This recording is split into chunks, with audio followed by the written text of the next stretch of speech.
Sometimes love finds you when you've stopped looking for it entirely. At 53, Queen Maybelle had given up on the idea that any man could see past her wealth to find her heart. In the Colorado territories, every wealthy rancher and land baron came calling with fancy clothes and smooth talk. She tested them all for courage, kindness, and truth. Every single one failed. Her heart stayed locked away behind years of disappointment. Then one morning, a mountain man appeared at her gates. He had weathered hands, frost in his beard, and a wolf by his side. He didn't bow or make promises. He just looked her in the eye like no man ever had. But what made this wild stranger different from all the others? Before we jump back in, tell us where you're tuning in from, and if this story touches you, make sure you're subscribed, because tomorrow I've saved something extra special for you. The morning sun cast long shadows across the Thornfield estate, painting the Colorado mountains in shades of gold and amber that reminded Maybelle of better days. She stood at her study window, coffee growing cold in her hands, watching the hands tend to the horses in the distant pasture. At 53, she had learned to find comfort in routine, in the predictable rhythm of ranch life that had sustained her through 23 years of widowhood. Her reflection in the glass showed a woman who had aged with grace, but not without cost. Silver streaked through hair that had once been the color of autumn leaves, and lines mapped the terrain of her face like rivers carved by time and sorrow. Yet her eyes remained sharp, the pale blue of winter sky, missing nothing that happened on her land. The leather-bound ledger on her mahogany desk told the story of her empire in neat columns of figures. Thornfield Estate sprawled across 15,000 acres of Colorado territory, from the high meadows where her cattle grazed to the silver mine that had made her fortune. Every entry in that ledger bore her careful handwriting, a testament to the mind that had transformed her late husband's modest ranch into one of the most prosperous operations west of the Mississippi. Morning, Miss Maybelle. Martha's voice carried the warmth of 20 years of friendship disguised as employment. The housekeeper entered with fresh coffee and the knowing look of a woman who had watched her mistress struggle with loneliness for far too long. Good morning, Martha. Maybelle accepted the cup gratefully, inhaling the rich aroma that never failed to remind her of the life she had built from ashes. Sam's already got the men working the south pasture. Been out there since dawn, just like every day for the past 15 years. Martha's tone carried gentle reproach. At 60, the housekeeper had earned the right to speak plainly. That man works harder than men half his age, and you know it's because he's trying to fill the hole your husband's death left in this place. Maybelle nodded, understanding the unspoken message. Sam Rodriguez had been Thomas's best friend, the foreman who had stood by her side through every crisis, every decision, every lonely year since the fever took her husband. His loyalty was absolute, his dedication unwavering, and his concern for her solitary state increasingly obvious. The morning ritual continued as it had for years. Martha bustled about the study, straightening papers that needed no straightening, dusting furniture that bore no dust, all while stealing glances at her mistress with the practiced eye of someone who knew when to speak and when to remain silent. "Will you be receiving visitors today?" Martha asked, though they both knew the answer. Tuesday meant the weekly parade of suitors, each arriving with letters of introduction, gifts of flowers, and transparent intentions toward her fortune. "Mr. Harrison Caldwell is expected at 2, Maybelle replied, settling behind her desk with resigned efficiency. The banker from Denver comes with excellent references and a portfolio that would impress most women. But not you, but not me. Maybelle opened the ledger, her fingers tracing the familiar pages. "They see the estate, Martha. They see the silver mine and the cattle and the bank accounts. Not one of them sees the woman who built this from nothing but determination and her husband's good name." The truth of her situation lay heavier on her shoulders with each passing year. Thomas Thornfield had left her a small ranch and a modest inheritance. What she had built since his death was her own creation, born from late nights studying market reports, early mornings riding fence lines, and the kind of calculated risks that would have horrified the society ladies who whispered about her unladylike behavior. Her tests had become legendary throughout the territory. Every suitor faced 3 challenges, though none knew they were being evaluated. Courage. Would they stand their ground when faced with danger, or retreat behind the safety of hired men? Kindness. How did they treat the servants, the ranch hands, the people they considered beneath their notice? Truth. When pressed about their intentions, would they speak honestly or continue the elaborate charade of courtship that fooled no one? 27 men had failed those tests over the years. 27 polished gentlemen who had ridden away from Thornfield Estate with wounded pride and empty hands. The memory of her daughter's death still lived in this room, in the small Bible on the side table where a pressed wildflower marked Sarah's favorite verse. 10 years old when the fever took her, bright as starlight and twice as precious. The child had been her anchor to hope, her reason to believe that love could bloom again in the rocky soil of her heart. After Sarah's death, the tests had become more stringent, the requirements impossibly high. Perhaps she was protecting herself from further loss, or perhaps she simply knew that no man could measure up to the memory of the husband who had loved her truly, and the daughter who had been their living proof that miracles existed. "You know," Martha said carefully, arranging fresh flowers in the crystal vase by the window, "there's more to life than running an empire, is there?" Mabel's voice carried no bitterness, only the weight of years spent learning that security came from strength, not from depending on others. "I've built something that will last, Martha. Something that means the people who work here will always have a place, always have enough. That's not nothing. No, it's not nothing. But it's not everything either." The conversation ended, as it always did, with understanding but no resolution. Martha had buried 2 husbands of her own, knew the particular ache of sleeping alone in a bed meant for 2. But she also knew that her mistress had armored her heart so thoroughly that even she couldn't find the key to unlock it. The morning passed in familiar patterns. Correspondence from buyers interested in her cattle, reports from the mine supervisor about new veins of silver discovered in the eastern tunnels, invoices from suppliers who had learned to respect both her business acumen and her unforgiving attention to detail. Each document received her careful consideration, each decision made with the deliberate precision that had built her reputation throughout the territory. At noon, Sam knocked on the study door with his weekly report. His weathered face showed the effects of decades spent working under the Colorado sun, but his dark eyes remained sharp with intelligence and unwavering loyalty. "The new mares are settling in well," he reported, hat in hand, despite Mabel's repeated requests that he remain covered in her presence. "That stallion from Kentucky is proving his worth. Should have some fine foals come spring. And the men? Any concerns I should know about?" "They're good men, Miss Maybelle. Work hard, keep their troubles to themselves. Though I will say there's been some talk in town about your—" He paused, choosing his words carefully. "Your standards when it comes to suitors." Maybelle's laugh held no humor. "Let them talk, Sam.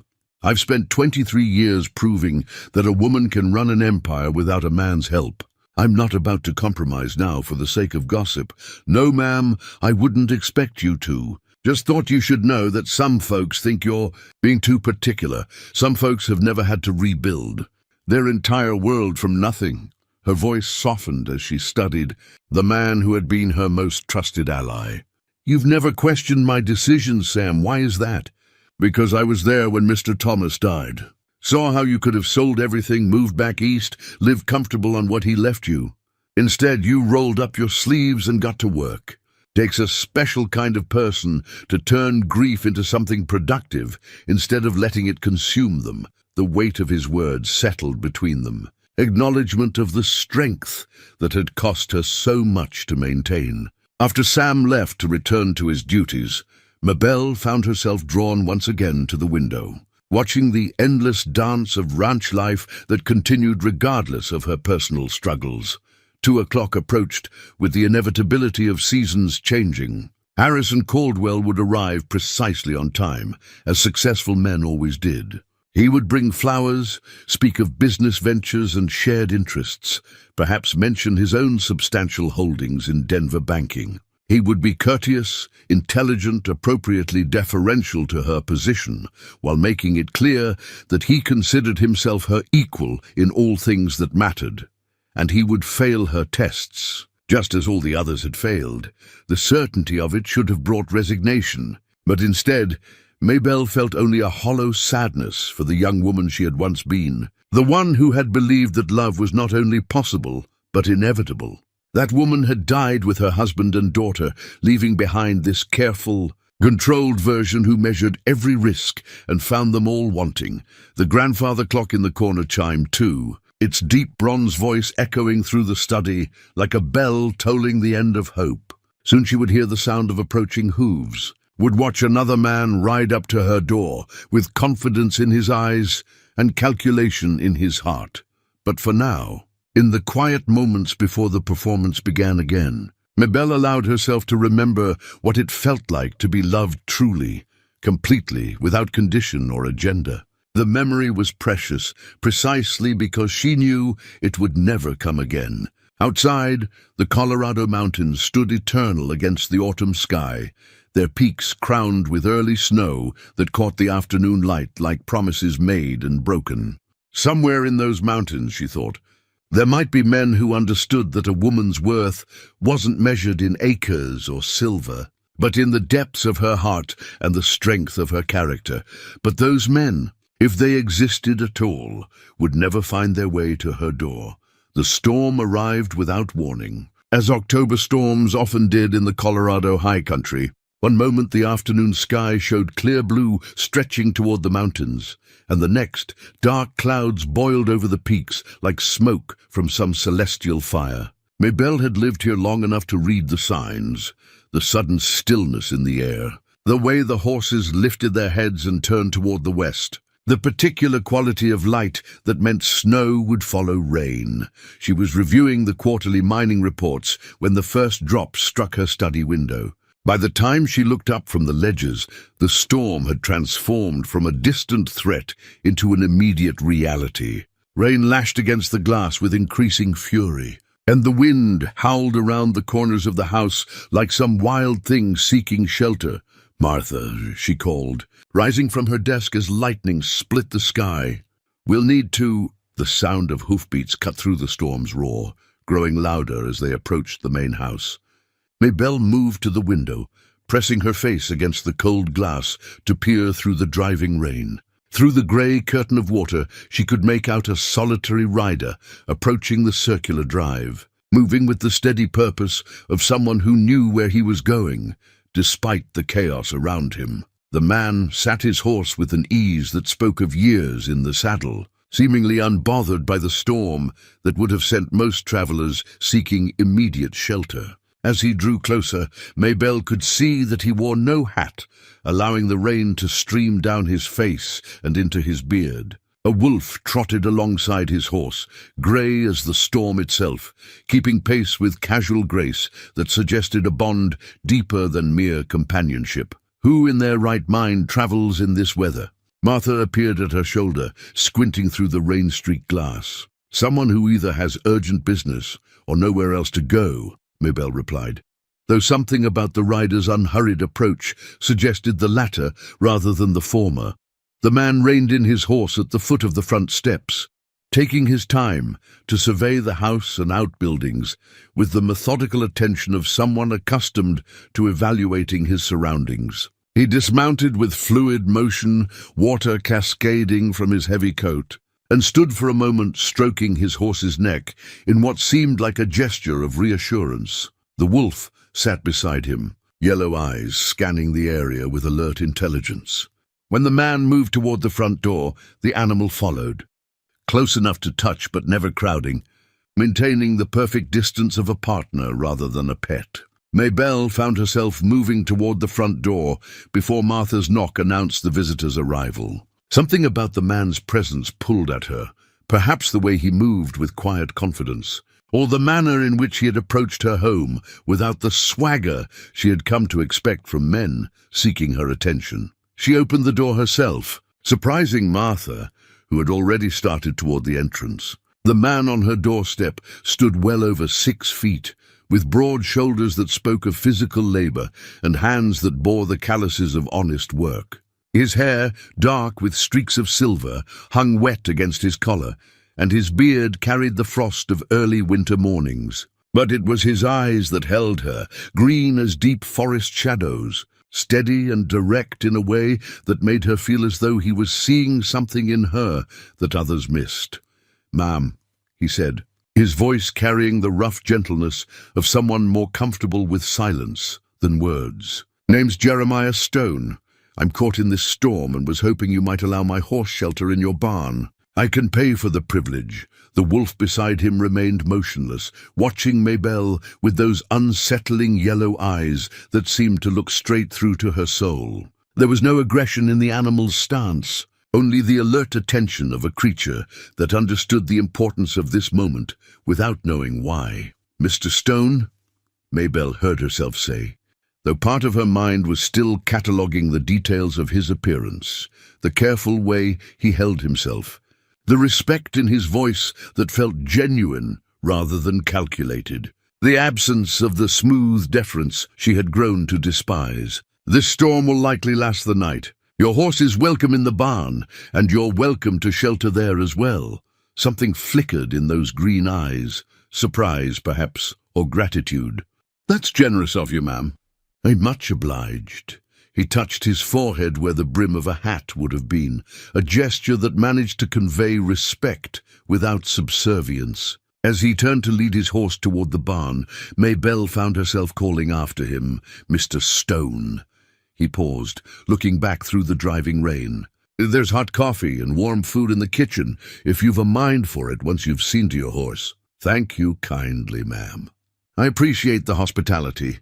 Maybelle closed the door and stood with her back against it, aware that Martha was watching her with undisguised curiosity. The encounter had lasted perhaps 3 minutes, yet something fundamental had shifted in the carefully ordered world of her expectations. "Interesting man," Martha observed, moving toward the kitchen with the purposeful stride of someone who had already decided to prepare enough food for 3.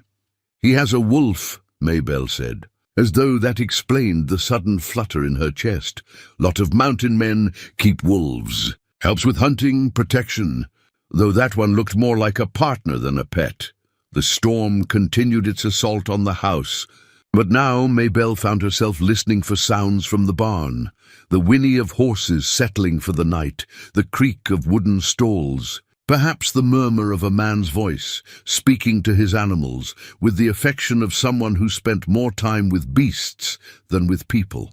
An hour passed before she heard the knock on the kitchen door. Martha answered it, returning with a man who looked somehow smaller in the warm light of the kitchen, though no less compelling. He had removed his heavy coat, revealing a simple wool shirt that emphasized the breadth of his shoulders and the lean strength of his frame. His hair, now dry, showed more silver than she had initially noticed, and his face bore the lines of someone who had spent years squinting into sun and wind. "Mrs. he began, then paused as he realized he didn't know her name. "Thornfield," she supplied.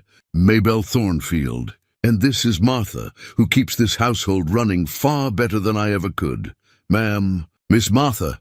He nodded to each in turn, his manners carrying the unconscious courtesy of a man raised to respect women regardless of their station. "I'm grateful for the shelter. Storm caught me about 10 miles out, and my horse was starting to struggle."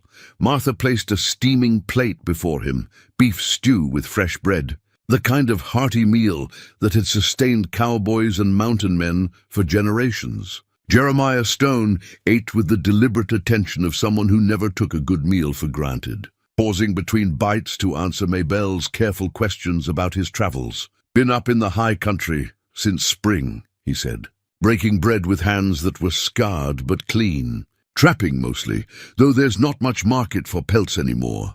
Mostly I keep to myself and let the world get along without me." "Lonely life," Maybelle observed, watching the way he handled his fork with the same economical grace he had shown in mounting and dismounting his horse. "Some would say so. I find there's peace in it. No expectations, no disappointments. Just the mountains and the seasons and whatever each day brings. The words carried a weight that suggested experience with both expectations and disappointments, though he offered no details. Outside, the storm continued its work, but inside the kitchen, warmth and lamplight created a haven that felt separate from the world's troubles.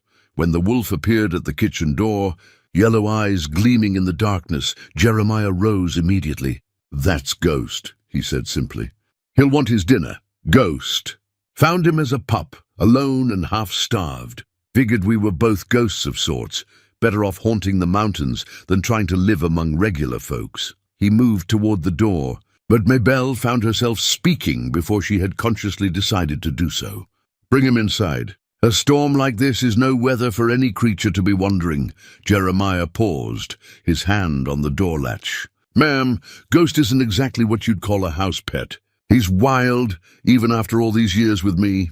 So are you, I suspect. But that doesn't mean either of you has to freeze while there's warmth to be shared." Something in his expression shifted then, a recognition that this woman understood something about the nature of wild things and the value of unexpected kindness. He opened the door, and Ghost padded into the kitchen with the silent grace of a creature comfortable in any environment, but belonging fully to none. The wolf was larger than Maybelle had expected, with intelligent yellow eyes that seemed to catalogue every detail of his surroundings before settling into a watchful calm beside Jeremiah's chair.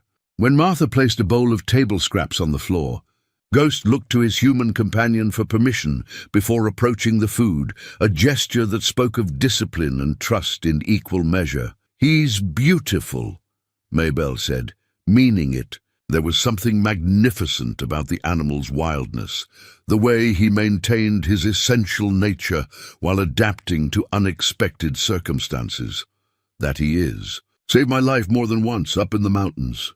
Bears, mostly, though there was one time with claim jumpers who thought they could take what wasn't theirs.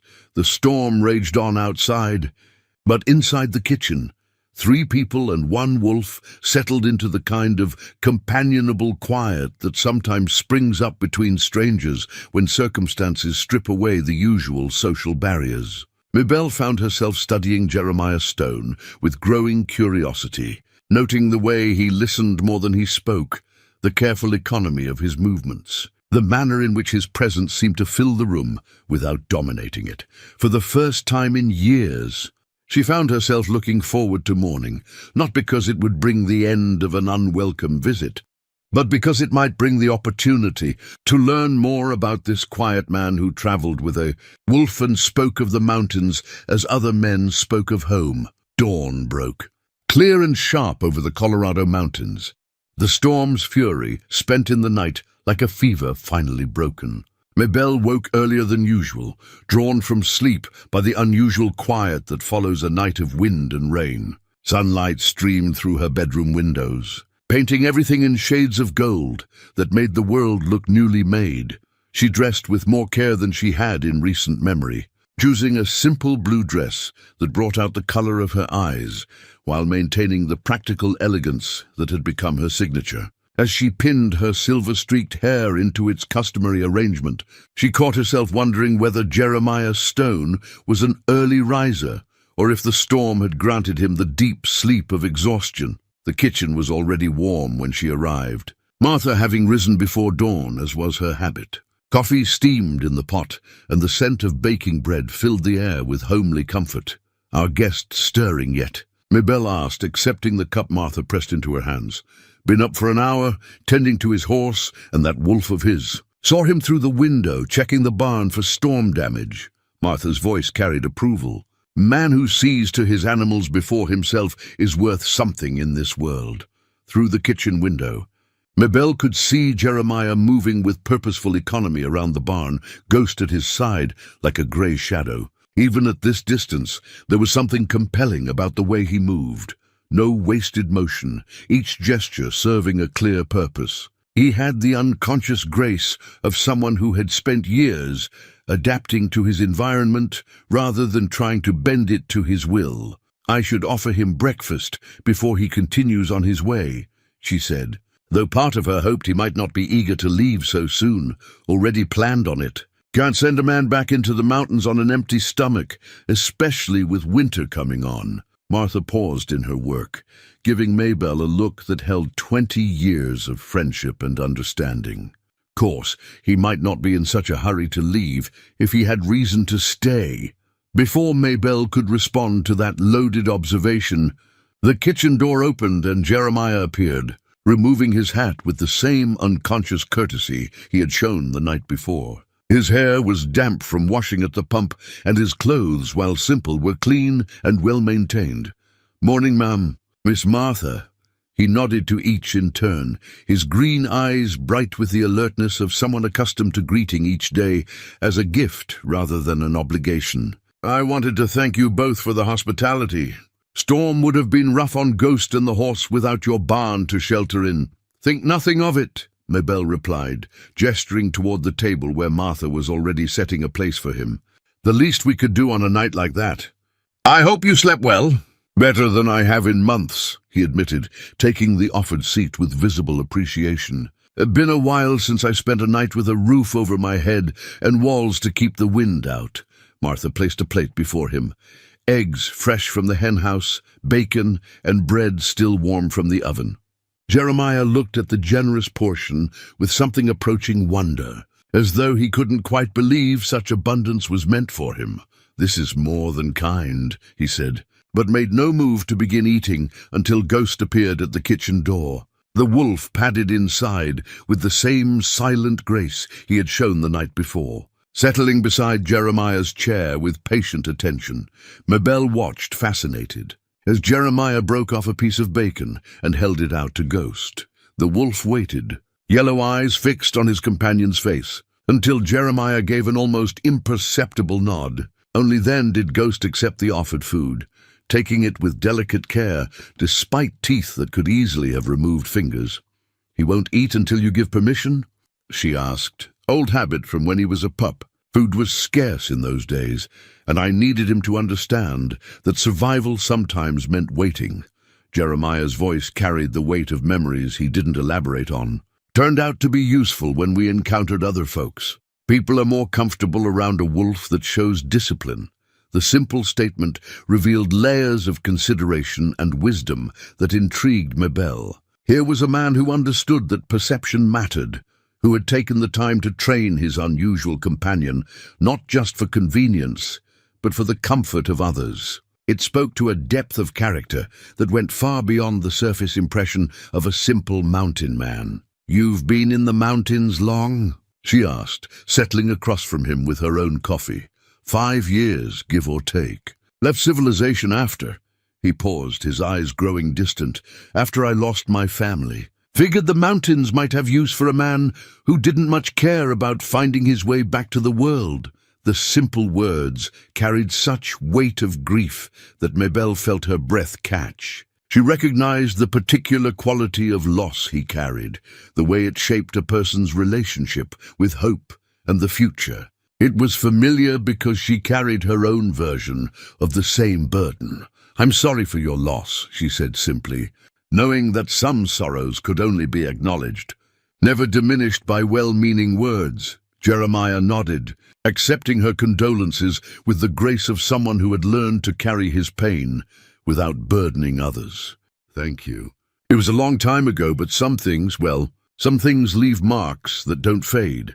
They ate in comfortable silence for a few minutes. The kind of quiet that springs up between people who understand that not everything needs to be filled with conversation. Outside, the world sparkled with the particular clarity that follows a storm, as though the rain had washed away more than just dust and grime. "I don't suppose," Maybelle heard herself saying, "you'd consider staying on for a few days? We could use an extra hand with the horses, especially someone with your evident skill. The storm may have done some damage to the fence lines that needs checking." Jeremiah paused, with his fork halfway to his mouth, those green eyes studying her with an intensity that made her feel suddenly self-conscious. "That's generous of you, ma'am, but I wouldn't want to impose further on your hospitality." It wouldn't be imposition if you were working for it. Room and board plus fair wages for fair work. Sam, that's my foreman, is getting on in years, and he could use help with the more demanding tasks. She could see him weighing the offer. Practical considerations, warring with what might have been caution about staying too long in one place. Ghost seemed to sense his companion's uncertainty, raising his head to fix those unsettling yellow eyes on Jeremiah's face, as though offering counsel only he could understand. "Winter's coming on," Martha observed, refilling both their coffee cups with the matter-of-fact tone of someone stating an obvious truth. "Might be the mountains get a bit lonely when the snow starts flying in earnest." "They do at that," Jeremiah admitted, a ghost of a smile touching the corners of his mouth. "Though I've grown accustomed to solitude over the years. Sometimes what we grow accustomed to and what's good for us are two different things entirely," Maybelle said, surprising herself with the directness of the observation. Jeremiah's eyes met hers across the table, and for a moment she felt as though they were having a conversation that went far deeper than the simple question of temporary employment. There was something in his gaze that suggested he was seeing past the careful walls she had built around herself, recognizing a kindred spirit in the armor of self-sufficiency. "A few days, then," he said finally, "until you're satisfied the storm didn't cause damage you can't handle with your regular crew." Maybelle felt a flutter of something she had almost forgotten, anticipation, mixed with the particular pleasure that comes from winning a small victory. "Excellent. Sam will be glad of the help, and I confess I'm curious to see how Ghost gets along with our horses. He'll be no trouble. Knows the difference between livestock and prey, and he's got sense enough not to spook animals that aren't his to manage." As if summoned by his name, Ghost rose from his position beside the chair and moved to the kitchen door, yellow eyes fixed on something beyond the glass. A moment later, the sound of approaching hoofbeats announced the arrival of someone else seeking Maybelle's attention. "That'll be Sam," she said, rising to look out the window. "Right on time for the morning report." But even as she spoke, Maybelle found herself hoping that whatever business Sam brought would be brief. For the first time in years, she had something more interesting to occupy her attention than ledgers and reports and the endless details of managing an empire. She had a mystery to solve, in the form of a quiet man who traveled with a wolf and spoke of loss, with the hard-won wisdom of someone who had learned to make peace with grief. Sam Rodriguez appeared at the kitchen door with the punctuality of a man who had structured his life around dependable routines. At 58, he carried himself with the easy confidence of someone who had earned his position through decades of hard work and unwavering loyalty. His weathered face brightened when he saw Jeremiah, though his eyes held the careful assessment of a foreman meeting a new hand. "Sam, I'd like you to meet Jeremiah Stone," Maybelle said, making the introductions with an ease that surprised her. "He'll be helping us for a few days, checking for storm damage and lending a hand with whatever needs doing." "Pleased to meet you," Sam said, extending his hand with the directness that had always been his way. "Any man who can handle himself in weather like last night's is welcome here." Jeremiah rose to take the offered hand, and Maybelle watched with interest as the two men took each other's measure. There was something in Sam's stance that suggested approval, perhaps the calluses on Jeremiah's hands, or the way Ghost sat calmly beside him, or simply the intuition that came from 30 years of judging men by their character rather than their words. "Grateful for the work," Jeremiah replied. "Been a while since I've had the chance to work with horses. Looking forward to it. Well then, let's have a look at what the storm left us." Sam's tone carried the satisfaction of a man who had found an unexpected solution to a problem he hadn't known how to voice. "Got 3 mares ready to foal, and that stallion from Kentucky's been acting up since yesterday. Could use someone with a gentle hand." Maybelle found herself following the 2 men outside, drawn by curiosity and something deeper she wasn't quite ready to name. The morning air was crisp with the promise of autumn's end, and the mountains stood sharp against a sky so blue it hurt to look at directly. In the corral, Jeremiah's expertise became immediately apparent. The Kentucky stallion, a magnificent black animal with fire in his eyes and pride in every line of his body, had been giving the regular hands trouble since his arrival 2 weeks ago. But when Jeremiah approached, moving with the unhurried confidence of someone who understood horses at a fundamental level, the stallion's demeanor shifted from challenge to curiosity. "Easy, boy," Jeremiah murmured, his voice carrying the same gentle authority he had used with Ghost. "Nobody here wants to prove anything to anybody." Maybelle positioned herself at the fence rail, ostensibly watching the interaction between man and horse, but finding her attention divided between Jeremiah's skillful handling of the stallion and the way the morning light caught the silver in his hair. There was something mesmerizing about his patience, the way he allowed the horse to make the first move toward trust rather than demanding submission. "That's quite a touch he has," Sam observed, settling beside her at the fence. "Been 30 years since I've seen a man gentle a horse like that without making it look like work. Where did you learn to handle horses?" Maybelle called out, not bothering to hide her admiration. "Army," Jeremiah replied, without taking his attention from the stallion, who was now allowing himself to be led around the corral with easy compliance. "Cavalry taught me that a partnership works better than domination, especially when your life might depend on your horse trusting you." The simple statement revealed another piece of the puzzle that was Jeremiah Stone. Military service would explain his bearing, the way he moved with unconscious discipline and assessed his surroundings with tactical awareness. It also suggested experiences that might account for the shadows she sometimes glimpsed in those green eyes. The morning passed quickly as Jeremiah threw himself into the work with the focused intensity of someone grateful for meaningful occupation. He checked fence lines damaged by falling branches, repaired a gate latch that had been troubling Sam for weeks, and demonstrated a knowledge of horses that went far beyond simple familiarity. Ghost remained nearby throughout, never interfering but always present, watching the proceedings with those unsettling yellow eyes that seemed to catalogue every detail. The ranch hands, initially wary of the wolf, soon learned to ignore his presence as they would any other working animal. Even the horses seemed to accept Ghost as part of the natural order, though they kept a respectful distance. It was nearly noon when the sound of approaching hooves announced the arrival of Harrison Caldwell, the banker from Denver whose visit Maybelle had dreaded. She watched from her position at the corral as the man dismounted with the careful precision of someone more comfortable in boardrooms than barnyards. Caldwell was everything Jeremiah was not: polished, prosperous, and conscious of his own importance. His clothes spoke of expense and attention to appearance. His manner carried the assurance of a man accustomed to deference, and his eyes held the calculating assessment of someone who saw opportunity in every interaction. "Mrs. Thornfield," he called out, removing his hat with theatrical flourish. "What a pleasure to find you taking an interest in the day-to-day operations. So refreshing to see a woman of business who understands the value of personal oversight." The condescension in his tone made Maybelle's jaw tighten, though she managed to maintain the polite facade that 23 years of business dealings had taught her. "Mr. Caldwell, you're punctual as always. Time is money, as they say."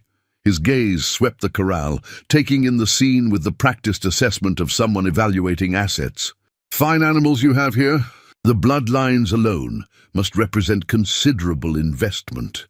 Maybelle watched Caldwell's eyes linger on the Kentucky stallion, seeing dollar signs rather than the beauty of the animal itself. It was the same look she had learned to recognize in every suitor who had come calling, the calculation that reduced everything, including her, to monetary value.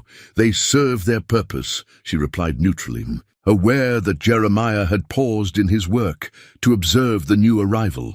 Something in the mountain man's posture suggested he was taking Caldwell's measure just as thoroughly as the banker was evaluating the horses. "I've brought the papers we discussed," Caldwell continued. producing a leather portfolio with the satisfaction of someone delivering an expected gift. The investment opportunity I mentioned could prove quite lucrative for someone with your business acumen. Perhaps we should discuss this in the house, Maybelle suggested, though she found herself reluctant to leave the corral where Jeremiah continued his patient work with the horses. Of course. Though I must say, the rustic atmosphere has its charm. Caldwell's tone suggested he found nothing charming about honest work and working men. His gaze flicked dismissively over Jeremiah, cataloguing him as hired help and therefore beneath notice. Ghost, however, seemed to have formed his own opinion of the banker. The wolf's hackles rose slightly as Caldwell passed, and a low growl rumbled deep in his throat, barely audible but unmistakably hostile. "Impressive guard dog," Caldwell observed with nervous laughter. "Though perhaps a bit too wild for civilized company." "He's not a dog," Jeremiah said quietly, his first words to the banker carrying a weight that made Caldwell's smile falter. "And he's an excellent judge of character." The tension that crackled between the two men was almost visible, Caldwell's urbane confidence meeting Jeremiah's quiet authority with results that clearly unsettled the banker. Maybelle found herself studying both men, comparing Caldwell's polished surface to Jeremiah's weathered authenticity. "Well," Caldwell said after a moment of uncomfortable silence, "I suppose we all have our preferences in companions." As they walked toward the house, Maybelle caught herself glancing back at the corral where Jeremiah had returned to his work with the horses. Something about the contrast between the two men had crystallized a truth she had been avoiding. She was tired of polished surfaces and calculated charm. For the first time in years, she found herself drawn to the kind of man who valued substance over appearance, who measured worth in character rather than bank accounts. The realization should have troubled her, given how little she actually knew about Jeremiah Stone.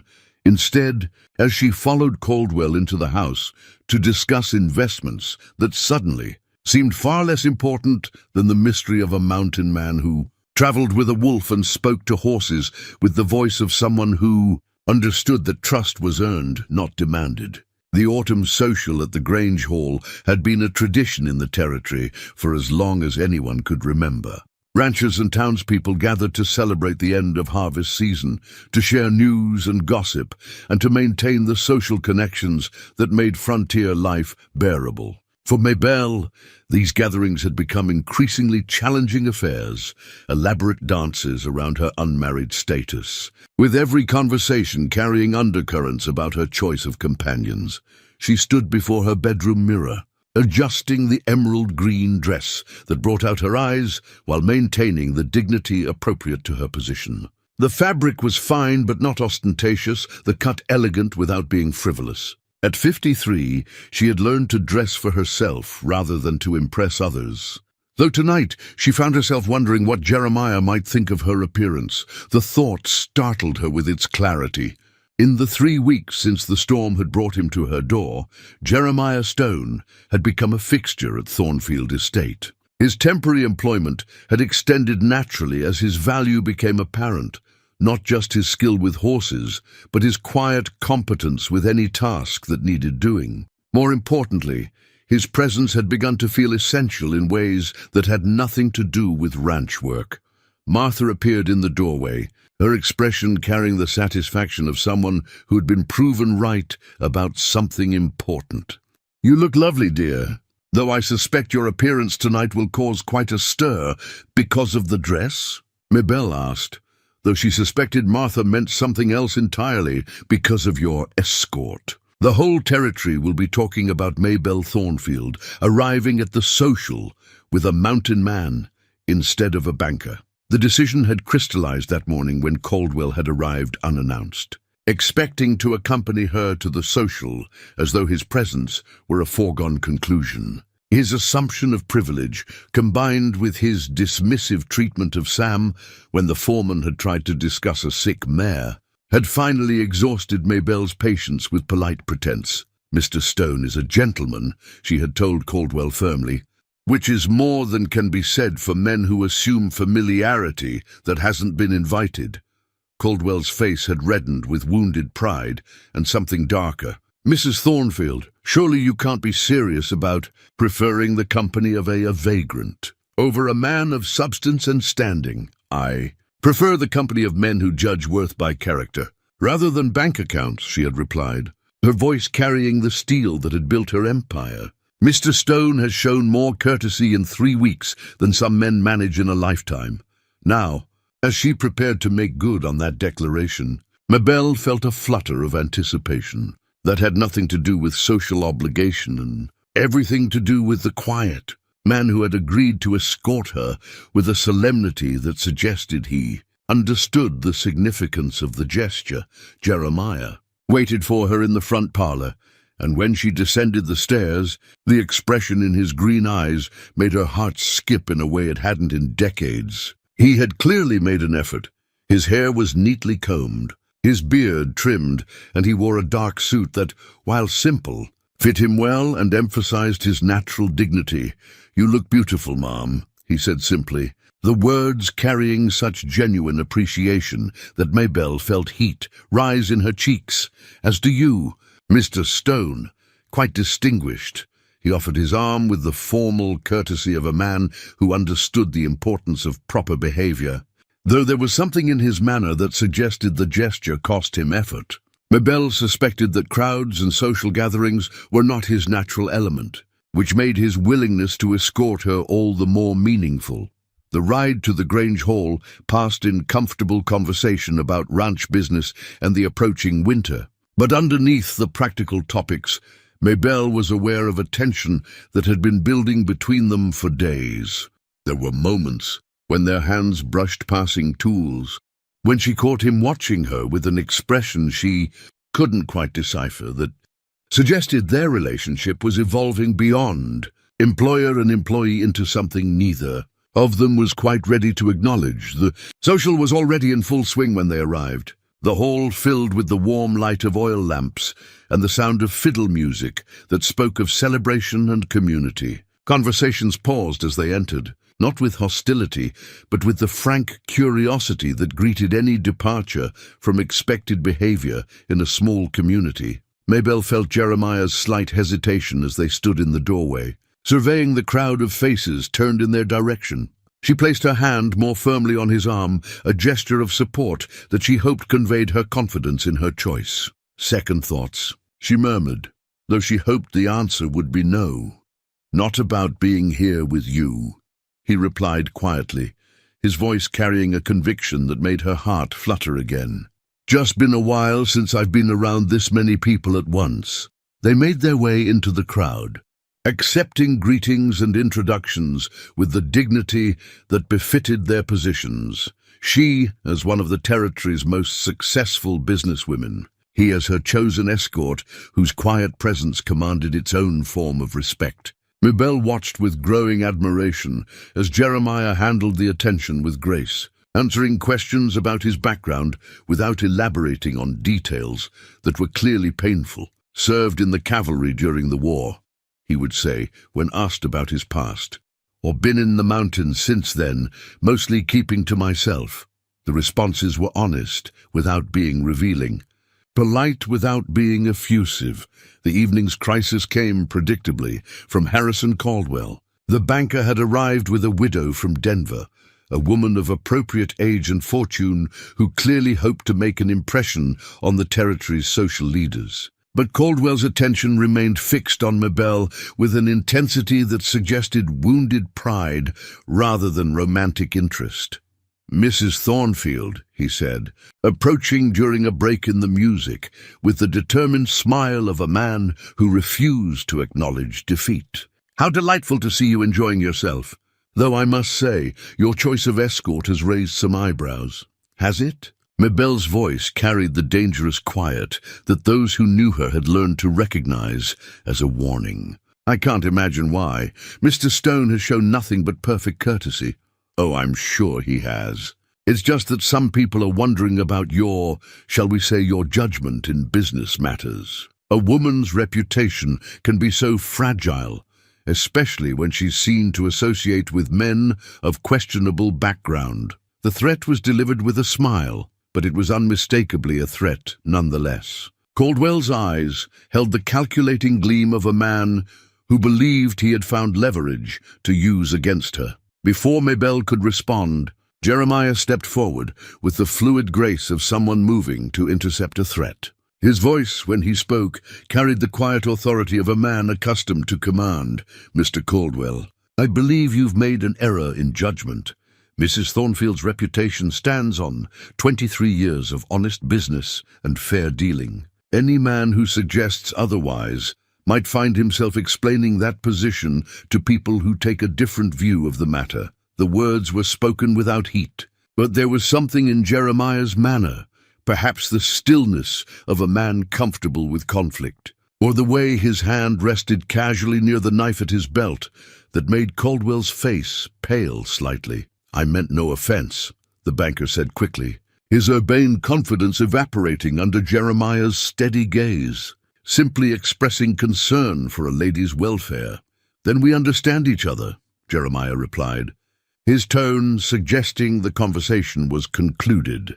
As Caldwell retreated with his wounded dignity, Maybelle felt a rush of warmth that had nothing to do with the crowded hall. No one had defended her honor in decades, not because she had needed defending, but because she had made it clear she could handle her own battles. But there was something deeply moving about Jeremiah's instinctive protection. The way he had stepped forward without being asked.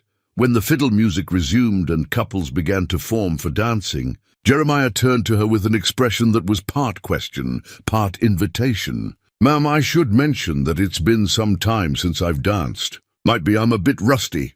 "Then we'll have to practice," Maybelle replied, accepting his offered hand with a smile that felt as bright as the lamplight surrounding them. As they moved onto the dance floor, Maybelle was acutely aware of the whispered conversations that followed their progress. But for the first time in years, she found she didn't care what others thought. In Jeremiah's arms, moving to music that spoke of celebration and community, she felt like the woman she had been before grief and responsibility had taught her to armor her heart against disappointment. The realization should have frightened her. Instead, as Jeremiah guided her through the steps with surprising grace, she found herself hoping that the song would never end. The first frost came early that year, painting the windows of Thornfield Estate with delicate traceries that caught the morning light like scattered diamonds. Maybelle stood in her study, wrapped in a heavy shawl, watching Jeremiah work with the horses in the corral. His breath misted in the cold air as he moved among the animals, with the patient competence that had become as familiar to her as her own reflection. 3 days had passed since the social, and the territory's gossip mill had been working overtime. Martha reported conversations that ranged from scandalous speculation to grudging admiration, but all centered on the same question: what was Maybelle Thornfield thinking? Choosing a mountain man over more suitable prospects? The answer, Maybelle had come to realize, was that she was thinking clearly for the first time in years. The careful walls she had built around her heart were developing cracks, and through those fissures, she could see possibilities that both thrilled and terrified her. A knock at the study door interrupted her contemplation. "Come in," she called, expecting Martha with the morning correspondence. Instead, Jeremiah appeared, hat in hand, his expression carrying a gravity that made her heart skip with sudden concern. "Ma'am, I need to speak with you about something." "Of course.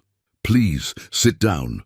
She gestured to the chair across from her desk, noting the way he remained standing, as though the conversation required him to be ready for movement.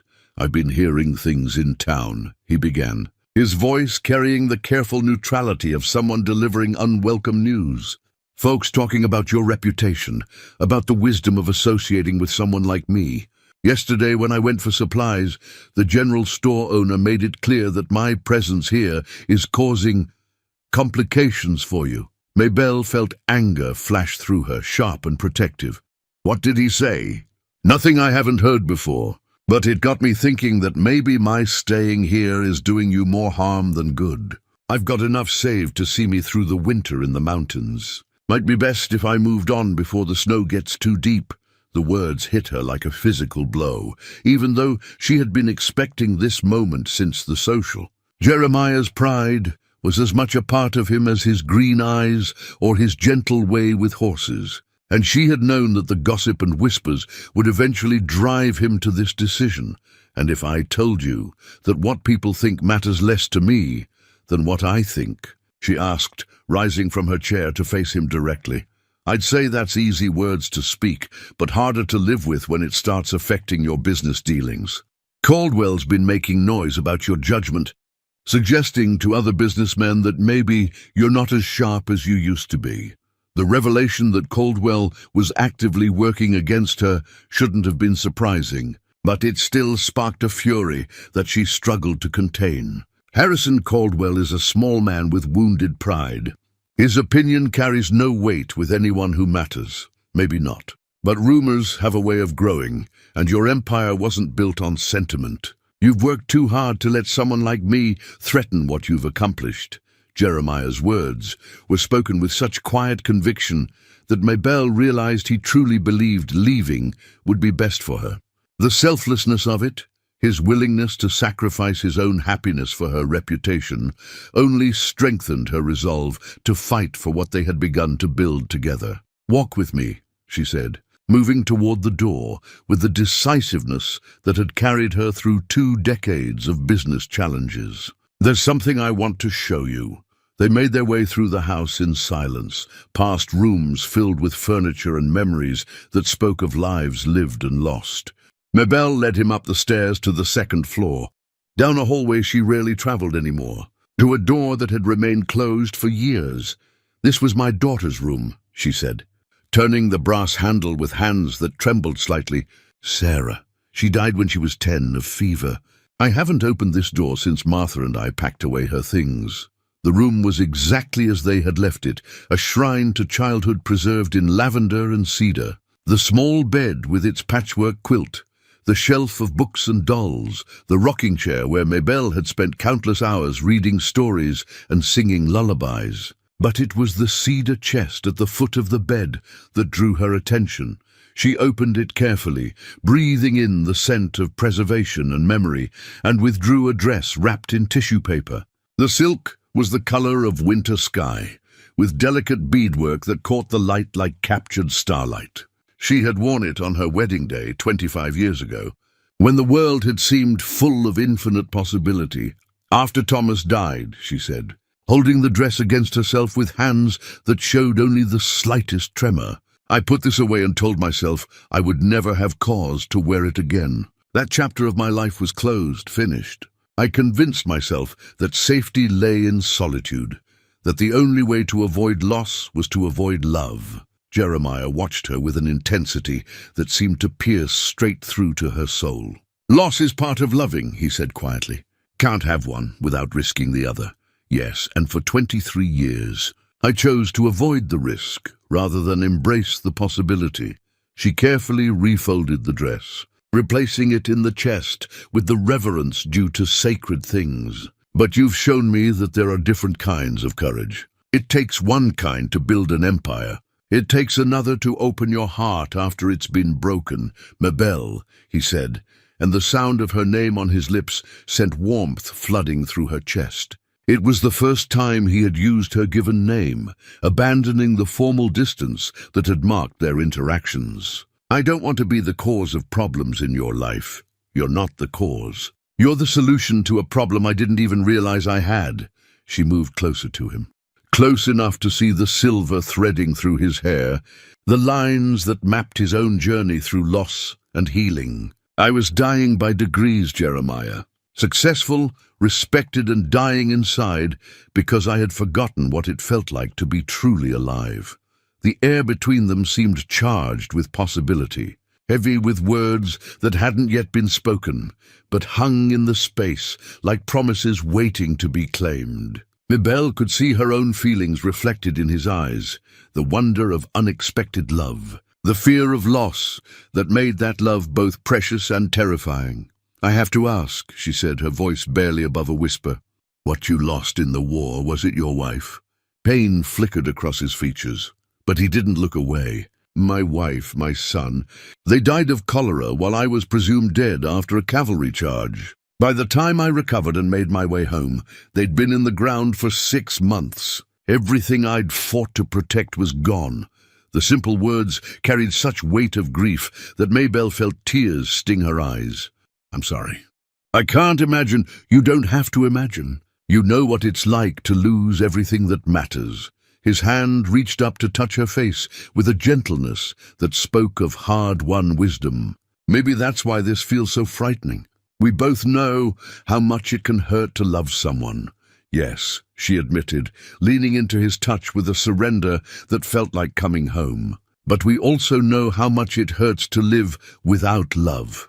They stood there in the preserved sanctuary of her daughter's room, two people who had learned that happiness was not a guarantee, but a choice that had to be made each day. The gossips and the rumors, and the carefully calculated social expectations seemed suddenly insignificant compared to the simple truth of what they felt for each other. When Jeremiah leaned down to kiss her, Maybelle rose to meet him with the courage that had carried her through every challenge she had ever faced. The kiss was gentle, tentative, the first careful step into territory that both of them had thought closed to them forever. When they broke apart, she rested her forehead against his chest, feeling the steady rhythm of his heartbeat beneath her cheek. "Stay," she whispered. "Whatever comes, whatever people say, stay with me, and we'll face it together. Are you certain? Once word gets out that this is more than just employment, let them talk," she said, lifting her head to look directly into his eyes. "I've spent 23 years proving I don't need anyone's approval to live my life. I'm not about to start seeking it now." Outside, the first snow of winter began to fall, dusting the world in white that transformed the familiar landscape into something new and full of promise. The first heavy snow of winter was falling when Harrison Caldwell arrived at Thornfield, estate with the territorial marshal and a leather portfolio. That would change everything. Maybelle watched from her study window as the small party dismounted, noting the grim satisfaction on Caldwell's face and the official bearing of Marshal Davies. A man she had known and respected for 15 years, something cold settled in her stomach. An intuition born of decades, spent navigating the treacherous waters of business and politics. Men didn't arrive with marshals unless they carried documents that could change lives, and Caldwell's expression suggested he believed he held a winning hand. Martha appeared at her door, face pale with concern. "Miss Maybelle, the marshal's here with that banker fellow. Says he has legal business that can't wait." "Show them to the front parlor," Maybelle replied, smoothing her skirts with hands that showed only the slightest tremor. "And ask Mr. Stone to join us, please." Whatever Caldwell had planned, she suspected it involved Jeremiah. The banker's wounded pride had been festering since the social, and she had learned never to underestimate a small man with access to legal machinery. The parlor felt smaller with 4 people in it, the tension thick enough to cut with a knife. Marshal Davies removed his hat with the respectful air of a man who genuinely regretted his presence, while Caldwell practically vibrated with anticipation. "Mrs. Thornfield," the marshal began, his weathered face showing the strain of whatever duty had brought him here. "I'm afraid I have some questions that need answering, and some documents that require your attention." "What kind of questions, Marshal?" Caldwell stepped forward before Davies could respond, his portfolio open and papers spread with theatrical precision. "The kind that concern the legal ownership of this estate, and whether certain parties have been operating under false pretenses."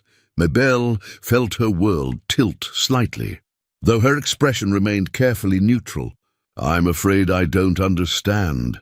"Then perhaps Mr. Stone can enlighten us all." Caldwell's eyes glittered with malicious triumph as he turned toward Jeremiah, who had entered silently and now stood with the stillness of a man preparing for battle. "Or should I say Mr. Thornfield?" The name hit the room like a thunderclap. Maybelle felt the blood drain from her face as she stared at Jeremiah, searching his expression for denial that never came. Instead, she saw something she had never seen before in those steady green eyes. Shame. "That's not possible," she said. though even as the words left her mouth, pieces of a puzzle she hadn't known existed began falling into place. "Thomas never mentioned a brother, didn't he?" Caldwell's voice carried the satisfaction of a cat with a cornered mouse. According to military records, Captain Jeremiah Thornfield was reported missing in action during the Battle of Cedar Creek in 1864, presumed dead after a cavalry charge that went wrong. But here he stands, very much alive, having spent the last 25 years hiding under an assumed name. Marshal Davies cleared his throat uncomfortably. "Ma'am, I verified these documents with the Territorial Courthouse and the War Department. The birth records, the military commission, the family Bible entries, they all confirm that this man is Jeremiah Thornfield, younger brother of your late husband Thomas." Maybelle sank into the nearest chair, her legs suddenly unable to support her weight. The room seemed to spin around her as implications crashed through her mind like an avalanche. If Jeremiah was Thomas's brother, if he had legal claim to the Thornfield name and inheritance, "You knew," she said, her voice barely above a whisper. "All this time you knew who you were." "No." Jeremiah's voice carried such pain that it cut through her shock like a blade. "Not at first. I lost my memory after the battle, spent months in a field hospital not knowing my own name. By the time I remembered, I learned that my brother had married a woman named Maybelle, that they were happy together. I chose to stay dead rather than complicate their lives." "How convenient," Caldwell interjected with obvious skepticism. "A lost memory that returned just in time to avoid inconvenient questions." "It's the truth," Jeremiah said quietly, his eyes never leaving Maybelle's face. "I took the name Stone and went west, tried to forget everything about Jeremiah Thornfield. I never intended to come here, never planned to deceive anyone." "But you did deceive," Caldwell pressed, sensing weakness. "You deceived Mrs. Thornfield about your identity, your legal standing, your intentions. And according to territorial law, as the surviving male heir of the Thornfield line, you have legitimate claim to this estate." The words hung in the air like poison, contaminating everything Maybelle thought she understood about her life, her marriage, her feelings for the man she had been learning to love. The estate Thomas had left her, the foundation upon which she had built her empire, if Jeremiah had legal claim to it, then everything she had accomplished might be built on uncertain ground. "Is that what this has been about?" she asked, her voice growing stronger as anger began to burn through the shock. "Some elaborate scheme to reclaim your family inheritance?" "No," Jeremiah said with such vehement conviction that Ghost, who had been lying quietly by the fireplace, raised his head in alert concern. "I swear to you, Maybelle, I never wanted anything from you but what? The chance to seduce a lonely widow into signing over her property. Did you and Mr. Caldwell plan this together?" "What?" Caldwell's face flushed red with indignation. "Mrs. Thornfield, I am the one exposing this deception, not participating in it. This man has clearly been manipulating you, gaining your trust and affection in order to position himself to claim what was never rightfully yours to begin with." Marshal Davies shifted uncomfortably, clearly wishing he was anywhere else. "Ma'am, the legal questions here are complex. If Mr. Thornfield is indeed the surviving heir, there may need to be a review of the estate's ownership status." Maybelle felt the walls of her carefully constructed world crumbling around her. Everything she had built, every choice she had made, suddenly seemed precarious, built on foundations that might not belong to her at all. But underneath the shock and betrayal, something harder was crystallizing, the steel determination that had carried her through every crisis of the past 23 years. "Get out," she said, rising from her chair with the regal bearing that had earned her the title of Queen of the Colorado Territories. "Maybelle, please." Jeremiah started forward, but she stopped him with a look that could have frozen fire. "I said, get out. All of you. I need time to think, time to process what I've learned here today." "Mrs. Thornfield," Caldwell said with oily concern, "I understand this must be shocking, but we really should discuss the legal implications. Mr. Caldwell, if you're not off my property in the next 5 minutes, I'll have you removed by force." "Marshal Davies, I assume you've done your duty," in delivering this information. I'll contact the territorial attorney when I'm ready to address the legal questions. The marshal nodded with obvious relief. Yes, ma'am. I'll be available if you need anything clarified. Jeremiah stood frozen in the center of the parlor, his face a mask of anguish that might have moved her under other circumstances. Maybelle, I know how this looks, but I swear on my wife's grave that I never came here with any intention of claiming anything from you. Your wife, she repeated, the words tasting bitter in her mouth. The wife you told me about. Was any of that true, or was it all part of the performance? It was true. Every word. His voice broke slightly, showing cracks in the composed exterior she had grown to trust. Sarah and Matthew died while I was missing. I came back to find their graves, and my brother married to a woman I had never met. I thought the kindest thing was to let Jeremiah Thornfield stay dead. The pain in his voice was real. She could hear that much through her anger and confusion. But pain could be performed, and she had learned long ago that emotions could be weaponized by clever men who understood how to play on a woman's sympathies. I don't know what to believe anymore, she said, the admission costing her more than she wanted to reveal. I thought I knew you, thought I understood what was growing between us. Now I find out that everything I believed was built on lies, not lies. Never lies about my feelings for you, but lies about everything else that matters. Your name, your identity, your legal standing. How am I supposed to trust anything you say now? Jeremiah's shoulders sagged as though the weight of the deception had finally become unbearable. You can't. I understand that. But I want you to know that what I feel for you is the most honest thing in my life. It's the reason I should have told you the truth weeks ago, and the reason I'm telling you now to claim nothing that isn't freely given. What do you mean? I mean I renounce any claim to this estate, legal or otherwise. Whatever rights I might have inherited died with Jeremiah Thornfield in that cavalry charge. The man who loves you is Jeremiah Stone, and he wants nothing from you but what you choose to give. The declaration should have been reassuring, but instead it only added another layer of complexity to an already impossible situation. If he was lying about his intentions, the renunciation was meaningless. If he was telling the truth, then she was condemning a man for the crime of loving her under an assumed name. I need you to leave, she said finally, the words cutting her throat like broken glass. I need time to sort through this, to understand what's real and what's performance. I can't do that with you here. Jeremiah nodded slowly, accepting her decision with the same quiet dignity he had shown throughout their relationship. I'll be in the mountains if you decide you want to hear the whole truth. Ghost knows the way back. As the three men filed out of her parlor, leaving her alone with the wreckage of her carefully ordered world, Maybelle sank back into her chair and allowed herself to feel the full weight of what she had lost. Not just a man she had been learning to love, but the certainty about her own life that had sustained her through decades of solitary struggle.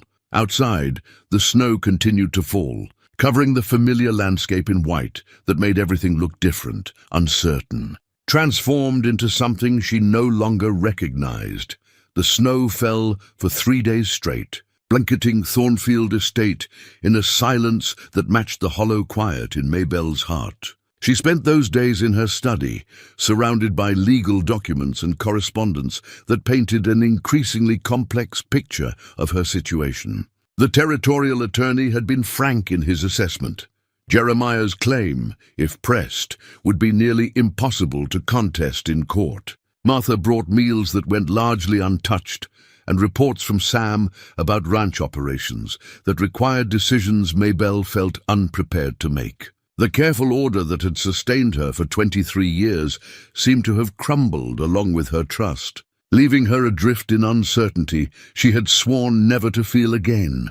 "You need to eat something," Martha said on the 4th morning, setting down a tray with obvious determination. "And you need to make some decisions about what comes next." "What decisions are there to make?"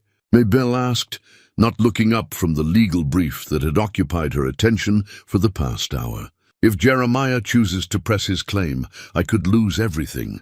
If he doesn't, I'll spend the rest of my life wondering when he might change his mind. And if you're making yourself sick over a man who might be telling the truth about loving you more than any inheritance? The question hung in the air between them, heavy with implications Maybelle wasn't ready to consider. She had spent the past 3 days cataloguing every interaction with Jeremiah, searching for signs of deception she might have missed. The evidence was frustratingly mixed. Moments of genuine emotion, alongside the undeniable fact that he had concealed his identity for months. A knock at the study door interrupted her brooding. "Come in," she called, expecting Sam with another question about winter preparations. Instead, the door opened to reveal a man she hadn't seen in over a year, Judge William Hayes, the territorial justice who had presided over many of the legal challenges that had tested her business empire. His presence could only mean that word of her situation had reached official channels. "William," she said, rising to greet him with the courtesy due to an old friend and respected colleague. "This is unexpected, Maybelle." He removed his hat, his weathered face showing the gravity that brought him to her door. "I came as soon as I heard about the complications surrounding your estate. This is a delicate matter that requires careful handling.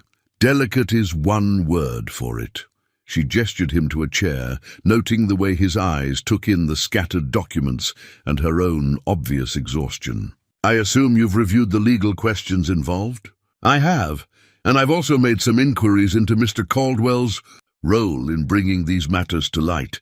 Judge Hayes settled into his chair, with the deliberate movements of a man who had learned to consider every word before speaking. "There are aspects of this situation that trouble me, such as the timing, for one. Mr. Caldwell has been making inquiries about your estate for months, long before Jeremiah Stone appeared at your door. He's also been purchasing debts from several of your smaller creditors, positioning himself to apply financial pressure if needed." The information struck Maybelle like a physical blow. "He's been planning this?" "It appears so. My suspicion is that he discovered Mr. Stone's identity through his own investigations and chose to reveal it at a moment that would cause maximum disruption to your emotional state and business position." Maybelle felt anger kindle in her chest, burning away some of the numbness that had paralyzed her for days. The idea that Caldwell had orchestrated this revelation as part of some larger scheme to acquire her property added a new dimension to her betrayal and rage. And Jeremiah's claim, how solid is it legally? Judge Hayes hesitated, a pause that told her more than she wanted to know. On paper, it's nearly unassailable. Birth records, military service, family documentation, all legitimate. But there are precedents for cases where inheritance rights have been complicated by long absence and presumed death. The question becomes one of intent and good faith, meaning that if Jeremiah Thornfield genuinely believed himself to be dead to his family, if he made no attempt to claim inheritance or interfere with the legitimate transfer of property to his brother's widow, then a case could be made that he waived his rights through abandonment. The legal technicalities provided cold comfort against the emotional devastation she felt, but they offered something she had been lacking for days: options. If she chose to fight, she might have grounds to stand on. "There's something else you should know," Judge Hayes continued, his expression growing more serious. "I've had visitors the past 2 days. Sam Rodriguez and Martha Flynn, among others from your household staff. They've been sharing their observations about Mr. Stone's character and behavior during his time here." Maybelle's stomach tightened with apprehension. "What kind of observations?" "The kind that suggest a man genuinely surprised by the revelation of his legal standing. According to Sam, Mr. Stone immediately began making arrangements to leave the territory when the news broke. He's been staying in a line cabin up in the mountains, but he sent word that he's preparing to move on before the winter weather makes travel impossible." The information hit her harder than she had expected. In her pain and anger, she had assumed Jeremiah would at least try to fight for what they had begun to build together. His apparent willingness to simply disappear suggested either profound guilt or the kind of integrity that made his original deception even more confusing. "There's more," the judge said gently. Martha shared some items she found when cleaning his quarters, personal effects that shed light on his story. He reached into his coat and withdrew a small object wrapped in cloth. When he unwrapped it, Maybelle saw a child's riding boot, small enough to fit in her palm, made of leather that had been carefully maintained despite obvious age. She found this hidden among his belongings, along with a locket containing photographs of a woman and young boy. The craftsmanship on the boot suggests it was made here in Colorado, probably in the early 1860s. Maybelle took the tiny boot with hands that trembled slightly. The leather was soft with age and handling, and she could see places where small fingers had touched it repeatedly, wearing smooth patches that spoke of desperate fondness. "His son's?" she asked, though she already knew the answer. It would appear so. Martha said she had never seen a man handle anything with such careful reverence. Whatever else might be true about Jeremiah Stone's identity, his grief for his lost family appears to be genuine. The small boot seemed to weigh more than its size warranted, heavy with the implications of a man who had carried this reminder of his greatest loss for more than 20 years. It spoke to a depth of pain that made his deception more understandable, if not more forgivable. "Judge, I need your honest assessment. If I choose to contest his claim, what are my chances? In a fair court, with all the evidence presented honestly? Perhaps 60% in your favor, based on the abandonment precedent and the length of time involved. But if Caldwell succeeds in making this about your judgment and competence rather than the legal technicalities—" He didn't need to finish the sentence. Maybelle understood the implications perfectly. A legal battle would expose every aspect of her relationship with Jeremiah to public scrutiny, providing ammunition for anyone who wanted to question her business acumen or personal choices. "There is another option," Judge Hayes said carefully. "One that might serve justice better than a court battle." "What option?" "A formal hearing conducted privately, where all parties can present their evidence and arguments. Mr. Stone would have the opportunity to state his position officially. You would have the chance to present your case, and the matter could be resolved without the spectacle of a public trial." The suggestion had merit, offering a way to resolve the legal questions without providing entertainment for gossips or ammunition for enemies. But it would also require facing Jeremiah again, hearing his explanations and justifications while her heart was still raw from the betrayal. "I'll consider it," she said finally, though she knew the decision was already made. She needed answers, needed to understand the truth behind the deception that had shattered her careful world. Judge Hayes rose to leave, but paused at the door with the expression of a man struggling with professional boundaries. "Maybelle, I've known you for 15 years. I've watched you build something remarkable from nothing but determination and intelligence. Whatever you decide about this situation, don't let anyone convince you that your judgment is fundamentally flawed. You've earned the right to trust your instincts." After he left, Maybelle sat alone in her study, turning the small riding boot over in her hands. Outside, the snow had finally stopped, and pale sunlight was beginning to break through the clouds. The light caught the leather of the boot, highlighting the worn places where grief had left its marks. For the first time in days, she allowed herself to remember not just the betrayal, but the man who had shown such gentleness with horses, such patience with a wolf that trusted no one else, such quiet strength in defending her honor at the social. Those memories sat uneasily alongside her anger, creating a complexity of emotion that defied easy resolution. The formal hearing would happen. She could see that now, as clearly as she could see the mountains through her study window. But before she faced Jeremiah across a table loaded with legal documents and official scrutiny, she needed to understand her own heart well enough to distinguish between love and the mere longing for companionship that had made her vulnerable to deception. The small boot caught the light again, and Maybelle found herself wondering what it would feel like to carry such a burden of loss for 20 years, to find unexpected happiness only to risk losing it again to the ghosts of a past that refused to stay buried. The formal hearing was set for dawn on the first clear day after the storm, to be held in the territorial courthouse in town. Mabel rose before sunrise, dressing with the careful attention she reserved for her most important business negotiations. The emerald dress she chose had served her well in previous legal battles, its rich color lending authority to her words, while its elegant cut reminded observers that strength could wear many forms. Martha fussed over breakfast that neither of them could eat, her nervous energy filling the kitchen with the clatter of unnecessary preparations. "You're doing the right thing," she said for the third time, though her voice carried the uncertainty of someone trying to convince herself as much as her mistress.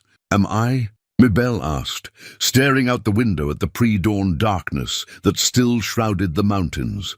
"Sometimes I think the right thing would be to let him disappear back into those peaks and pretend none of this ever happened, and spend the rest of your life wondering what might have been if you'd had the courage to hear him out." The words stung because they carried truth. Mabel had built her empire on calculated risks, on the willingness to face uncertainty rather than retreat into the false safety of inaction. But this decision felt different, more personal, more dangerous to the carefully constructed defenses that had protected her heart for decades. Sam appeared at the kitchen door, hat in hand and expression grave. "The buggy's ready, Miss Mabel. Judge Hayes sent word that he'll meet us at the courthouse at 7 sharp.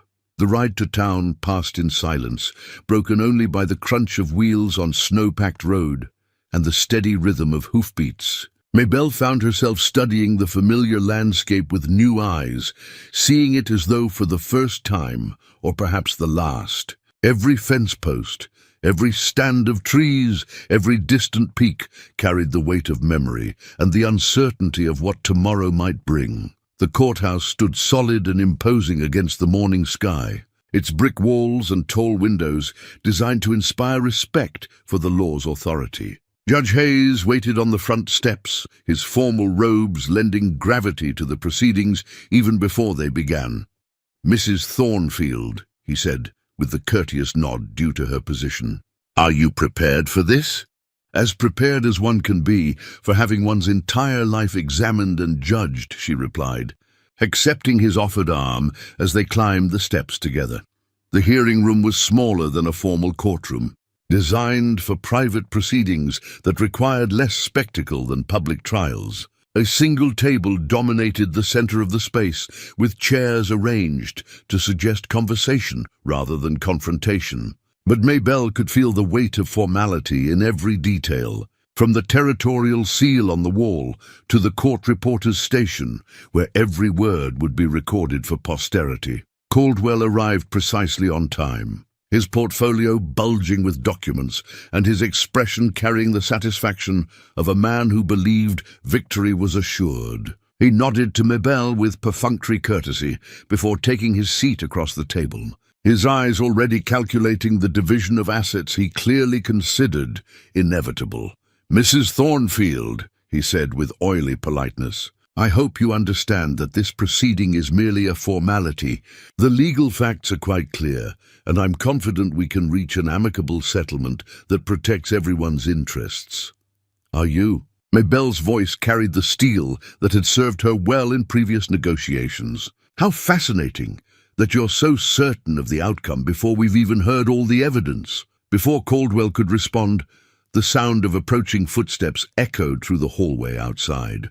Mabel's heart caught in her throat as the door opened to admit Jeremiah, flanked by a man she didn't recognize, middle-aged, well-dressed, carrying himself with the bearing of someone accustomed to legal proceedings. Jeremiah looked as though the past week had aged him years. His clothes were clean but showed the wear of hard travel, and his face bore the gaunt look of a man who'd been eating poorly and sleeping less. But his eyes, when they met hers across the room, still held the same steady honesty that had first drawn her attention. "Jeremiah," Judge Hayes said formally, "thank you for coming." "And you are?" "David Morrison, attorney from Denver," the stranger replied, extending his hand with professional courtesy. "Mr. Stone retained my services to ensure his interests are properly represented in these proceedings." Caldwell's face showed the first flicker of concern. That hardly seems necessary for such a straightforward matter, doesn't it? Morrison's smile held no warmth. In my experience, when substantial property is at stake, it's wise to ensure all parties understand their rights and obligations under territorial law. Judge Hayes took his position at the head of the table, his expression stern with the authority of his office. This hearing is called to order. We are here to examine the competing claims regarding the Thornfield estate and to determine the legal standing of all parties involved. Mr. Caldwell, as the party who initiated these proceedings, you may present your evidence first. Caldwell rose with theatrical precision, spreading his documents across the table like a card sharp, revealing a winning hand. Your Honor, the facts in this case are straightforward and uncontestable. These documents prove conclusively that the man calling himself Jeremiah Stone is in fact Jeremiah Thornfield, younger brother of the late Thomas Thornfield and rightful heir to the family estate. He proceeded through his evidence with methodical thoroughness. Birth certificates, military records, family documentation that painted an undeniable picture of Jeremiah's identity and legal standing. Each document was authentic, each piece of evidence compelling in its implications for Maybelle's ownership of everything she had built. Furthermore, Caldwell continued, his voice gaining confidence with each revelation, Mr. Thornfield has been operating under false pretenses, deceiving Mrs. Thornfield about his identity, while positioning himself to claim what was never legally hers to possess. This represents not merely a question of inheritance law, but a clear case of fraud perpetrated against a vulnerable widow. The accusation of fraud hit the room like a thunderclap, transforming what had been a civil proceeding into something far more serious. Maybelle saw Jeremiah's face pale at the implication, while Morrison leaned forward with the alertness of a lawyer scenting legal blood. Those are serious allegations. Mr. Caldwell, Judge Hayes said carefully, do you have evidence to support claims of intentional fraud? I have the evidence of deception itself, Your Honor. Mr. Thornfield deliberately concealed his identity for months while ingratiating himself with Mrs. Thornfield and gaining her trust. The pattern suggests a calculated campaign to position himself advantageously before revealing his legal standing.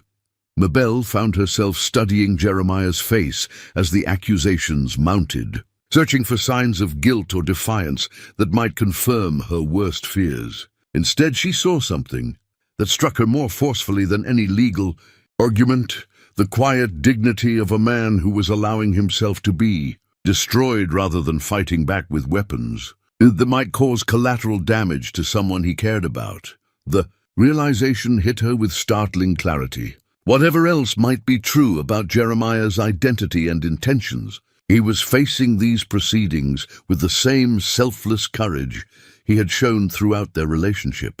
And for the first time since learning the truth about his identity, Maybelle began to wonder whether she had been so focused on the betrayal of deception that she had missed the deeper truth of his character. Morrison rose to respond to Caldwell's accusations with the measured precision of an attorney who had been preparing for exactly this moment. From his briefcase, he withdrew a folder that looked considerably thicker than anything Caldwell had presented, along with what appeared to be several official documents bearing government seals. Your Honor, Morrison began, his voice carrying the authority of someone presenting irrefutable facts. While Mr. Caldwell's documentation regarding my client's identity is accurate, his interpretation of the legal and moral implications is fundamentally flawed. He placed the first document on the table with deliberate ceremony. This is a sworn affidavit from Dr. Marcus Webb, formerly chief surgeon at Armory Square Hospital in Washington. D.C. Dr. Webb treated Captain Jeremiah Thornfield for severe head trauma sustained during the Battle of Cedar Creek in October 1864. Judge Hayes examined the document with the careful attention of someone accustomed to evaluating evidence. What does Dr. Webb's testimony establish? That Captain Thornfield suffered complete memory loss lasting approximately 8 months, during which time he was carried on hospital rolls as John Doe, unknown cavalry officer, When his memory began to return in June 1865, he discovered that his brother Thomas had been notified of his presumed death and had subsequently married. Morrison placed a second document alongside the first. This is Captain Thornfield's military discharge, dated July 15th, 1865. Note the annotation indicating his desire to be carried as deceased in all official records to avoid complications for his brother's new family. Caldwell's face showed the first signs of uncertainty as the implications of the new evidence became clear. That hardly excuses 25 years of deception. There was no deception, Mr. Caldwell, because there was no contact, Morrison interrupted smoothly. My client made a conscious decision to allow Jeremiah Thornfield to remain dead, taking the name Stone as a tribute to his fallen horse and disappearing into the Colorado mountains to avoid any possibility of disrupting his brother's happiness. Mabel felt her heart skip as another piece of the puzzle fell into place. The pain she had seen in Jeremiah's eyes when he spoke of loss, the careful distance he maintained from human connection, it all made sense if he had deliberately chosen exile to protect others from the complications his survival might cause. Morrison continued his methodical destruction of Caldwell's case. Furthermore, we have testimony from multiple witnesses regarding my client's behavior since arriving at Thornfield Estate. Not once did he inquire about ownership, inheritance, or legal standing. His focus was entirely on honest work and eventually on personal feelings that developed without any knowledge of legal complications. Judge Hayes turned to Jeremiah, his expression stern but not unkind. Mr. Thornfield, or Mr. Stone if you prefer, these documents support your attorney's claims, but I need to hear from you directly. When did you realize your identity might create legal complications for Mrs. Thornfield? Jeremiah stood slowly, his bearing carrying the weight of a man prepared to expose his deepest truths to public scrutiny. Your Honor, I first suspected Mrs. Thornfield might be my brother's widow about 2 weeks after arriving at the estate. She mentioned Thomas in passing, described him in a way that matched my memories. But by then, he paused, his eyes finding Mabel's across the table. By then, I had feelings I hadn't experienced since losing my first family. I told myself I was being foolish, that the resemblance was coincidental. When I finally accepted the truth, I planned to leave immediately without explanation. What changed your mind? She asked me to stay, not as Jeremiah Thornfield with any legal claim, but as Jeremiah Stone, a man she thought she might be learning to care for. I convinced myself that if she never learned my true identity, no harm would come from a few more weeks of happiness neither of us expected to find. Caldwell seized on what he perceived as an admission of guilt. So you acknowledge deliberately concealing information that Mrs. Thornfield had a right to know? Yes, Jeremiah said simply, the admission cutting through the legal maneuvering like a blade. I was a coward who wanted to hold on to something beautiful for a little longer, even knowing it was built on incomplete truth. The stark honesty of his confession seemed to rob Caldwell of his momentum. Judge Hayes studied the documents spread across the table, his expression thoughtful as he weighed legal precedent against human complexity. Mrs. Thornfield, he said finally, you've been remarkably quiet during these proceedings. What is your position regarding Mr. Thornfield's legal standing and the accusations of fraud? Mabel rose slowly, feeling the weight of 23 years of decisions and the implications of whatever she said next. Around the table, every person waited for words that would determine not just the fate of an estate, but the future of two people who had found unexpected love in the most complicated circumstances imaginable. Your Honor, she began, her voice carrying the strength that had built an empire and the wisdom that came from finally understanding the difference between betrayal and the kind of desperate hope that made even good people make imperfect choices. I believe it's time I told you what I've discovered about the original Thornfield family Bible and what it reveals about my late husband's true wishes regarding his brother's inheritance.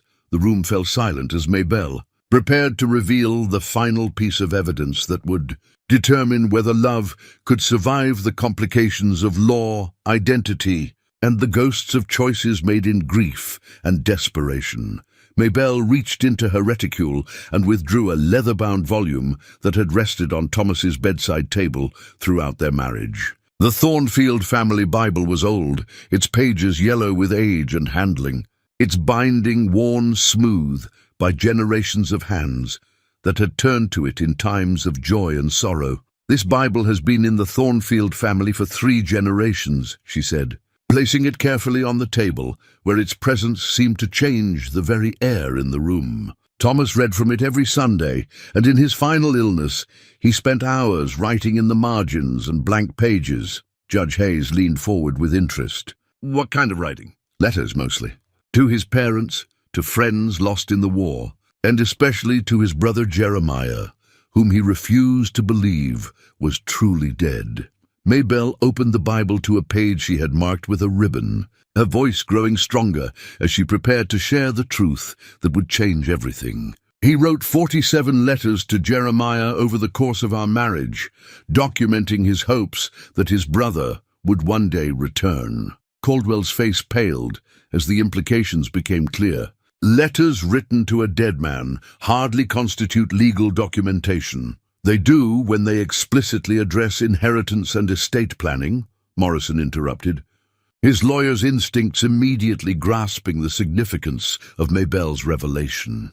Maybelle turned to a page near the back of the Bible, where Thomas's careful handwriting filled the margins and continued onto blank pages. "Thomas wrote his final letter to Jeremiah 3 days before he died. Would you like me to read the relevant passage, Your Honor?" At Judge Hayes's nod, Maybelle began to read in a voice that carried across the silent room.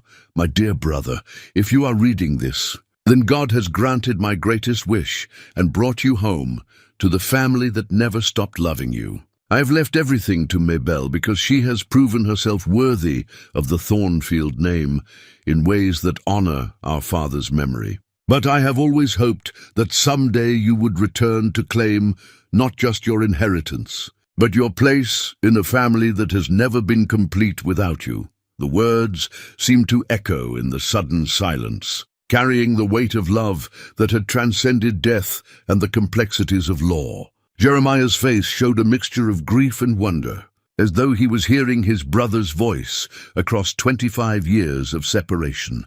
Maybelle continued reading. "I have instructed Maybelle in my will that should you ever return, she is to share equally with you all that we have built together. Not because the law requires it, but because you are my brother, and this land needs both of your strengths to thrive. I pray that you will find in her the sister you never had, and that together you will build something even greater than what we began." Judge Hayes studied the handwriting carefully, comparing it to other documents that bore Thomas Thornfield's signature. "This appears authentic. Mrs. Thornfield, you're saying your husband explicitly provided for his brother's return and inheritance?" "More than that," Maybelle said, turning to the final page of Thomas's writings. "He made his wishes legally binding." She handed the judge a folded document that had been pressed between the Bible's pages. "This is a codicil to his will, properly witnessed and notarized, stating that should Jeremiah Thornfield ever return, the estate should be divided equally between his widow and his brother." Caldwell sputtered in outrage. "This is impossible!" "I researched every legal document." "You researched the official files," Maybelle said with quiet satisfaction. "You never thought to look in a family Bible for the personal wishes of a man who loved his brother, enough to hope for 25 years that he might come home." Morrison examined the codicil with the thoroughness of an experienced attorney. "Your Honor, this document appears to be legally binding under territorial law. It explicitly addresses the question of inheritance should Jeremiah Thornfield return from presumed death." The silence that followed was broken by Jeremiah's voice, rough with emotion. "Thomas really wrote this?" "Every word," Maybelle replied, finally allowing herself to look directly into those green eyes that had first captured her attention. "He never stopped believing you were alive, never stopped hoping you would come home.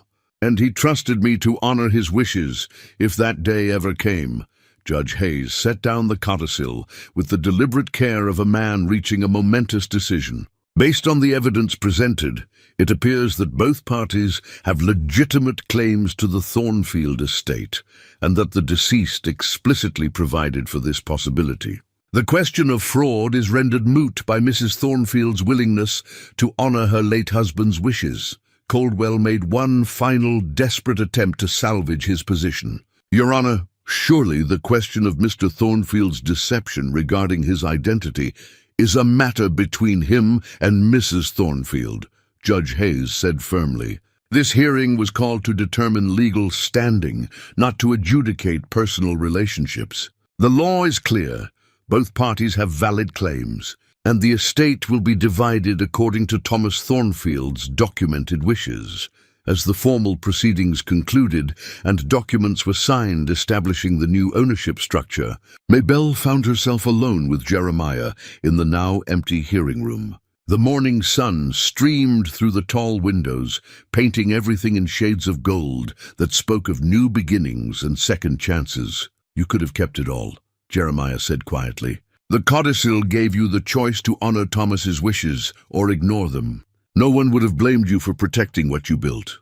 Yes, I could have, Maybelle agreed, moving closer to the man who was no longer a stranger hiding behind an assumed name, but her late husband's brother, returned at last to claim his place in a family that had never stopped hoping. But Thomas trusted me to do what was right, not what was easy. And somewhere along the way, I realized that sharing a life with you matters more than owning an empire alone. When Jeremiah reached for her hand, Maybelle didn't pull away. The simple touch carried the promise of a future neither of them had dared imagine. Two people who had lost everything once and found the courage to risk their hearts again. 6 months later, as spring painted the Colorado mountains in shades of green and gold, Maybelle Thornfield became Maybelle Thornfield again in a simple ceremony that united not just two hearts, but two halves of a family that had been separated by war and reunited by love. The rings they exchanged were carved from Colorado gold, simple bands that spoke of mature affection built on understanding rather than passion, on shared purpose rather than mere attraction. Ghost attended the wedding with the dignity of a creature who had always known that some journeys end not where they began, but where they were always meant to arrive. And in the mountains that had sheltered a broken man until he was ready to live again, the wind carried the promise that some love is strong enough to survive any test, patient enough to wait for perfect timing, and wise enough to understand that the best chapters of life sometimes begin when you think the story is nearly over.